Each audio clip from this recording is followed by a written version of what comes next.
Okay. Hi. My name is Stephen Tonti, and I'm a director, and a writer, an actor, a drummer, scuba diver, soccer player, a camera operator, an airbrush artist, a physicist, a stargazer, a rock climber, a snowboarder, a model maker, a stage manager, a camp counselor, a PA, a DJ, a club president, a magician, and for a brief stint in May of 2012, I was called upon to repair 2 stopwatches which had stopped working. Who am I, you ask? My name is Stephen Tonti, and I have ADHD. ADHD stands for Attention Deficit Hyperactive Disorder, and I was first diagnosed with ADHD not by a diagnostician or a private practice or a pediatrician, but by a 2nd grade teacher who was interviewing me for a spot at the school she was working at. Now, you see, my family had just moved from New Orleans, Louisiana to Dallas, Texas, and I was in a search for a new academic home. Now, during this particular interview, this particular teacher received a message ahead of time from my 1st grade teacher back in New Orleans to check me for any signs of ADHD. And just as she reached the series of questions devised to evaluate whether a child between the ages of 5 and 17 is ADHD, wham! I fell out of my chair. No, I didn't slip. And no, the chair didn't crumble beneath me. You see, behind the teacher's desk was this giant window. And through that window was a giant field. And on that field were what appeared to me at the time to be hundreds of thousands of kids my age. And they were all playing with a great, big, inflatable rainbow beach ball. And as they played and moved all around the field, it was all I could do to keep track of them. So I leaned a little bit to the left, and I leaned a little bit to the right, and I leaned a little bit more to the left, and a little bit more to the right before disaster. I still maintain today that window was a trap and I was set up. So I was rejected from middle school because I was an 8-year-old boy who couldn't sit still in his chair. Oh, and there was this complex marshmallow-related incident between myself and some of the staff there. But anyway, I ended up at the Episcopal School of Dallas. And over the next 11 years, I tried everything. And when I say everything, I mean everything. Extracurriculars. I tried computing, robotics, carpentry, canoeing, rock climbing, poetry club, logic club, poker club, comedy club, and camping. I went camping at least twice a year for 4 years. And band. Oh my God. I tried the trumpet, the saxophone, the piano, the electric bass, the stand-up bass, the guitar, both acoustic, and did I mention I played sports? It was Texas. We played sports. I tried all of them. And the drums. And I even took a short-lived stab at the harp. I played 7 different instruments. Played being a very generous term. When all of a sudden my school built a theater. And I thought, why not? So I started in the shop building sets, and then I moved to the sound booth, and then the light booth, and then my teacher asked me to act, so I played Conrad in Ordinary People. And then I said, can I direct? And she said, go for it. So I directed 12 Angry Jurors, because this is high school, people, and you can't direct 12 Angry Men with a drama school that has 3 boys and 4 girls. Yes, for the people doing the math at home, that's 7 drama students for a show with a 12 in it. And before I knew it, I was auditioning and interviewing at drama schools across the country. And that's when Carnegie Mellon found me. And I love it here. I really do. But moving on. So what? So I have ADHD. And ADHD is misunderstood as an inability to focus. But it's much stranger than that. It's not a lack of focus, period. It's that I have a hard time selecting something and giving it my full attention. Something has to grab my attention, pique my curiosity, and then I can hyper-focus. Now, this is a good thing and a bad thing. It's a bad thing because I have a hard time completing things that don't excite me.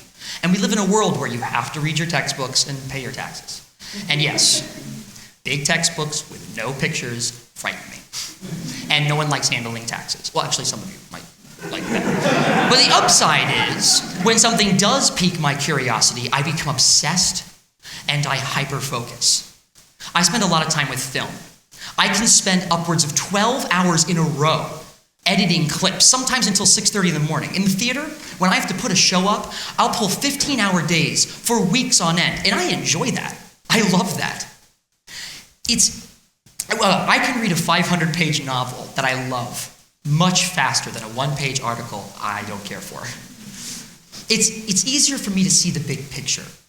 As a director, I have to track 20 people with very different jobs, from designers to writers to actors, and I find handling that much easier than finishing that 1-page article, which I'm still working on. David Neilman, the founder and CEO of JetBlue, who is also ADHD, mind you, says, I have a hard time doing the mundane things in life. I have an easier time planning a 20 aircraft fleet than I do paying my light bill. Yeah. So, another good thing about ADHD is because I felt compelled to try everything, I was able to explore all the possible career paths I might not have and might not have discovered what I truly want to do. So many teens and young adults are expected to focus on one or two fields of study and one or two hobbies and hope and pray they like the ones they've chosen or that have been chosen for them.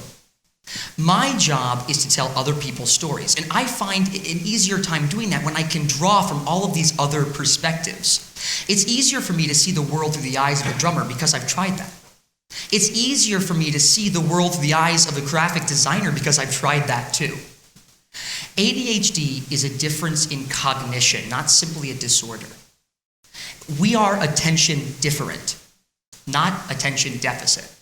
But because it is treated and misunderstood as a disorder, it's treated as something that needs fixing. So the idea seems to be that we need to get rid of my ADHD. But there's no getting rid of it, there's just sedating it. I was lucky. My high school teachers were hip young progressives who were delighted to give me extra time, the additional attention, and the overall freedom to express myself the way that I felt necessary. So many other kids with ADHD aren't as lucky. For example, my roommate. Adam has been my roommate for 4 years. He is an excellent actor in the School of Drama and a brilliant thinker.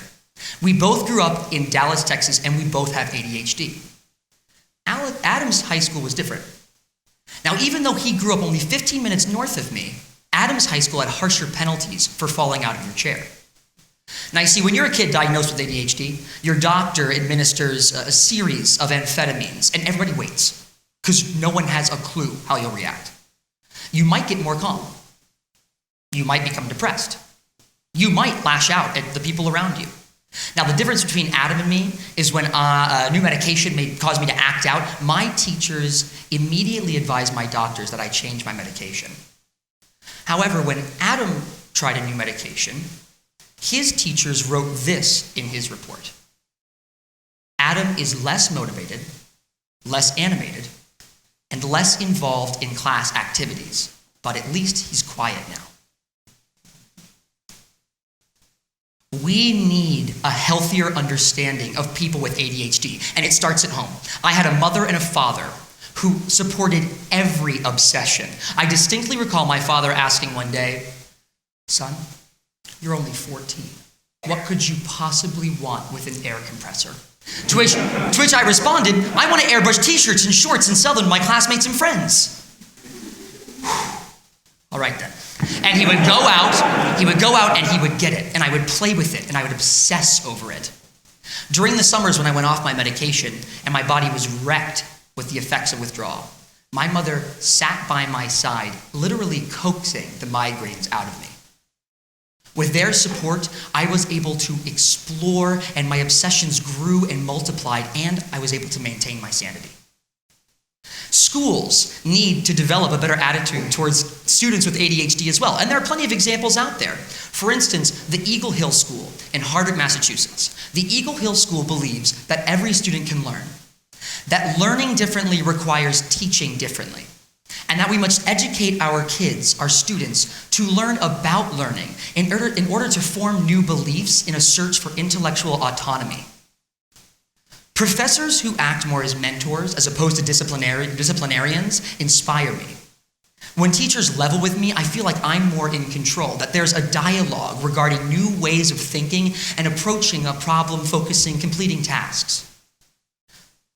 We have to create and develop a healthier relationship with medication.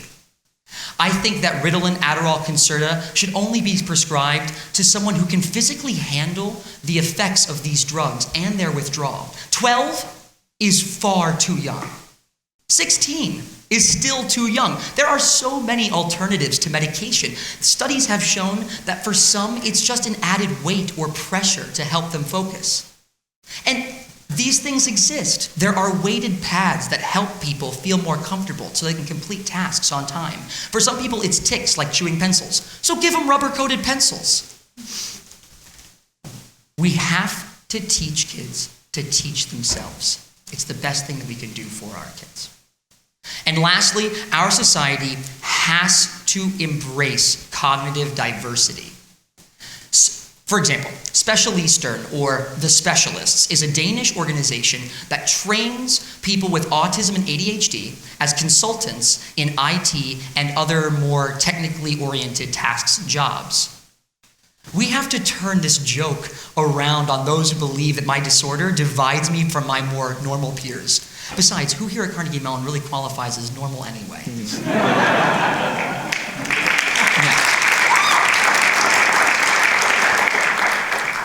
A great author, a masterful playwright, and a sublime poet once writ. Any guesses as to who I speak of? Shakespeare. Thou art correct. Shakespeare's Sonnet 121. 'Tis better to be vile than vile esteemed, when not to be receives reproach of being, and the just pleasure lost, which is so deemed not by our feelings, but by others' seeing. For why should others' false adulterate eyes give salutation to my sportive blood? Or, on my frailties, why are frailer spies, which in their wills count bad what I think good? Nay, I am that I am. They that level at my abuses reckon up their own. I may be straight, though they themselves be bevel. By their rank thoughts, my deeds must not be shown, unless this general evil they all maintain. All men are bad, and in their badness reign. In Sonnet 121, Shakespeare condemns hypocrisy. He implores us not to let others' false adulterate eyes condemn us for something they believe us to be. He begs you not to let the selfish and negative comments of others hinder the just pleasures owed to you. A hierarchy of frailer spies have asked me to conform to society's means, and I propose the opposite. I propose let society conform to me, and I implore you to do the same. I'll leave you with something that Robin Williams, a poster child for us in the ADHD community, once said. We are all only given a little spark of madness. You mustn't lose it. Thank you.